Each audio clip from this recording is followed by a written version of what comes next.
Have you ever sat in a classroom and thought to yourself, does this teacher even know what they're talking about? I have. And unfortunately, I think that's the case for a lot of people as they go through their education journey.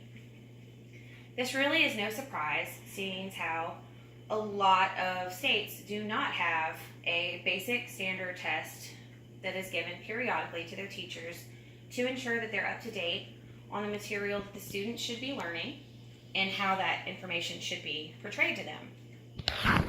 A basic skills test would be a really great thing to put into place, and today we're going to focus on elementary education.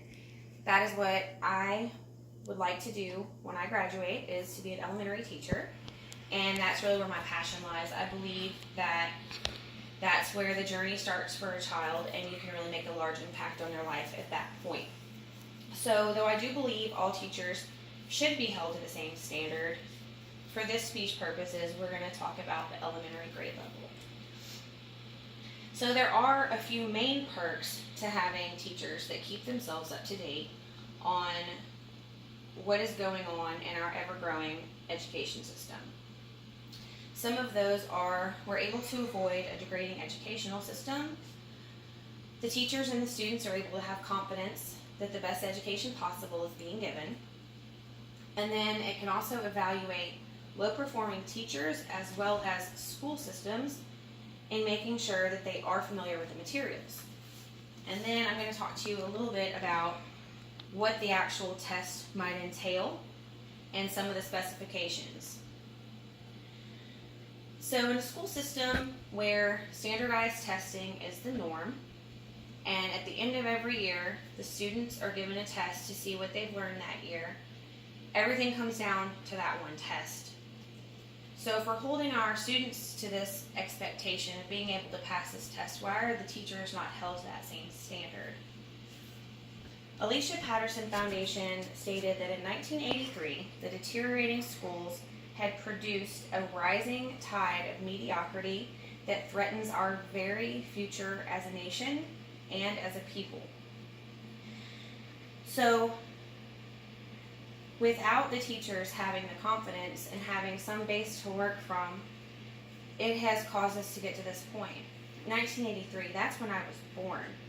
Something has got to happen. Our schools have got to improve. This isn't saying that the test has to be extremely complicated. Just a basic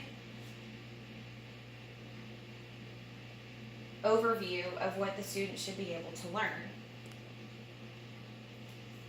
So, if the teacher is confident in the information that they're able to give to the student is going to take that information in a better way. WordPress.com stated, "It is the government or school's way of ensuring that the knowledge of their children and their children's teachers is up to date and the parents do not have anything to worry."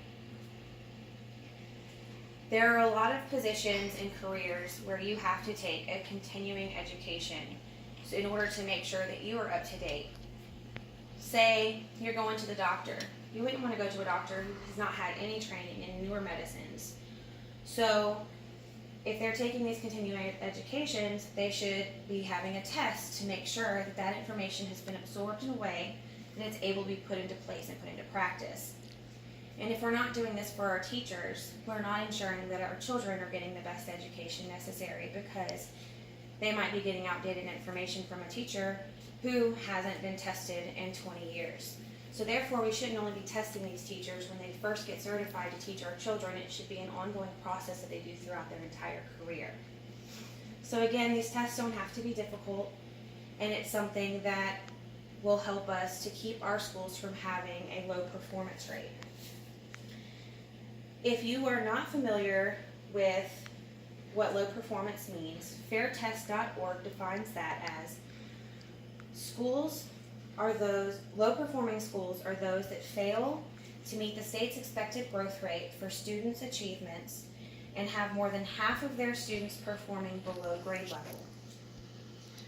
So if we're able to take this test and put it into place with the teachers, then wherever they might be lacking in teaching these students. That way the student isn't also missing an opportunity. They can evaluate the school system or the teacher individually and see where are they lacking, where can we work to make this a better education experience for the students.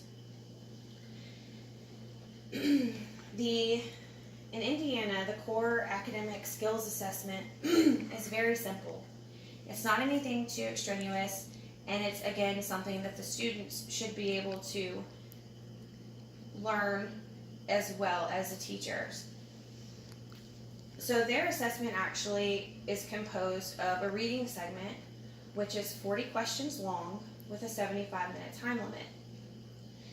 In mathematics, it's also a 40-question portion of the test with a 75-minute time limit.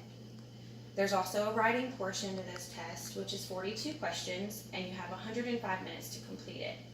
So you take a test that's only 122 questions long and think about how much we could really improve our education system with just that 122 questions. And the different opportunities to excel that our children will have, making sure that we are up to date in knowing that all that information is in us to give to the children. So I'm going to pass out a little information. It's actually almost like a little snippet of what a teacher might have to learn. It's only 4 questions, but it has a little bit of the math. It also has a little reading and other information on there. So if after we're done here you would like to look that over and kind of see if it's something you think you might be able to complete.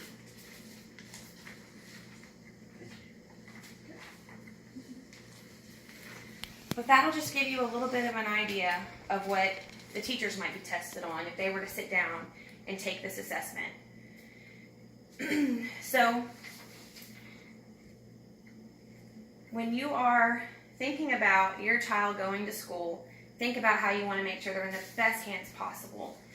And this simple test can really do a lot. It can help to keep us from having a degrading educational system. It can help the teacher and the students, and also the parents, have confidence that their students are getting a great education. And it also can help with the low performance rates that some of our schools or our teachers in those individual schools might have. So I think we should all get on board and try and get this into action and make sure that the educational system is held to the same standards as our students are. If the students are being tested, our teachers should be being tested. Thank you. I think you did better the second time. No, I think you did better that time, because you weren't laughing.